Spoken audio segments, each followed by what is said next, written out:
ඉස්සර කාලෙකදී හොරු 7 දෙනෙක් කැලෑවක් මැද්ද ජීවත් වුණා.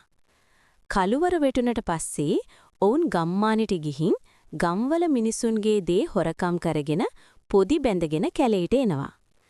කැලේදී උයා පිහාගෙන කා ජීවත් වෙනවා. ගමේ අයගේ දේවල් දවසින් දවස කවුරු හෝ හොරෙන් ගන්නවා. එහෙත් තමන්ගේ දේ හොරකම් කරන්නේ කවුද කියලා කිසි කෙනෙක් දැනගෙන හිටියේ නැහැ. ඒ අය හිතුවේ තමන්ගේ දේවල් හොරකම් කරන්නේ අල්ලපු ගෙදර අය කියලායි. ගමේ අයගේ මේ මෝඩ සැකේ නිසා හොරු 7 දෙනා හුඟක් කාල හොරකම ජයට කරගෙන ගියා. මෙහෙම කාලයක් යනකොට ගමේ මිනිස්සු හොද්දටම දුප්පත් වුණා. ඔවුන් ඒ ගැන රටේ රජුරවන්ට පැමිණිලි කළා. දේවයන් වහන්සේ හැමදාම රැට අපේ ගෙවල් වල තියෙන දේවල් කවුදෝ හොරකම් කරගෙන යනවා. අපිට තාමත් හොරෙක් නම් අල්ලා ගන්න බැරි වුණා. ගමේ අය එකිනෙකා සැක කිරීම නිසා හොඳටම අසමගී. ගෙවල් වල කෑමට තියෙන දේවලුත් ඔක්කොම ඉවරයි. අපි දැන් හරිම දුකින් ජීවත් වෙන්නේ. හොඳයි. මම මහායමතිට නියෝග කරන්නම් හොරු අල්ලන්න කියලා. රජ්ජුරුව එසේ කියා ගම්වැසියන්ට කෑම බීම ඇව්වා. හොරු මේ කිසි දෙයක් දන්නේ නැතිව වෙනදා වගේ රාත්‍රී කාලේ ගමට ආවා. හැංගිලා හිටිය රාජපුරුෂයන් හොරුන් 7 දෙනාම අල්ලගත්තා. රාජපුරුෂයෝ පහවද රජ්ජුරුවන් ඉදිරියට හොරු 7 දෙනාව අරන් ආවා. ඒ රජ්ජුරුව හරිම නීතිගරුක කෙනෙක්.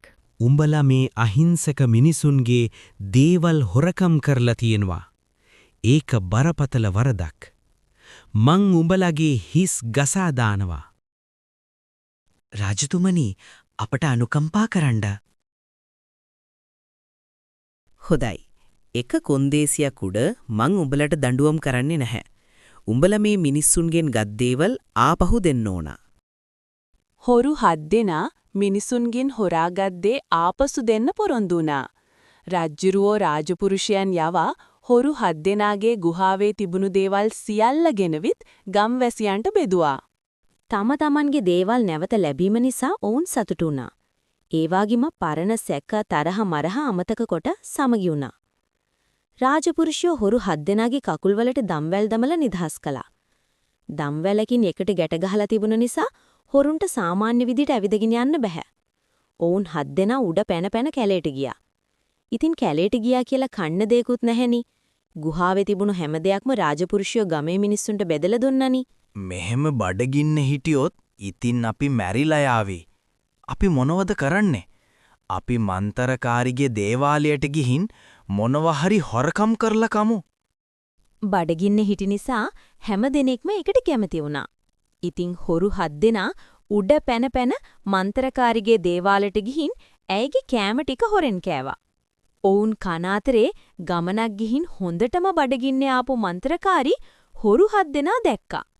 ඈට හොඳටම තරහ ආවා. උඹලා මගේ දේවල් කෑවා. මං උඹලට ශාප කරනවා. උඹලා හරි හැටි ඇවිදින්න බැරි කුරුල්ලන් බවට පත් වේවා. මන්තරකාරී එහෙම කියලා අතක් අහසට එසෙව්වා. ඒ එක්කම දම්වැලකින් ගැට ගහලා හිටිය හොරු 7 දෙනා කුරුල්ලන් බවට පත් වුණා. දම්වැල් ලිහුණා. දම්වැලකින් කකුලක් බැදලා තියෙද්දි උඩ පැන පැන ගියා වගේම කුරුල්ලන් 7 දෙනා උඩ පැන පැන කැලේට ගියා. ඔයාලා දන්නවද ඒ කුරුල්ලන් 7 දෙනා කවුද කියලා? ඔයාලා දෙමලිච්චෝ කියන්නේ ඒ කුරුල්ලන්ට තමා. අද තුන් හැසිරෙන්නේ 7 දෙනෙකුගෙන් යුත් රංචුවක් විදිලට නේද? අපි කවදාවත් කාගේවත් දේවල් හොරකම් කරන්න හොඳ නැහැ. කවදා හෝ දඬුවම් ලැබෙනවා. මේ වගේ රසවත් කතා දිනපතා නැරඹීමට සබ්ස්ක්‍රයිබ් කර බෙල් සලකුණ ක්ලික් කරන්න.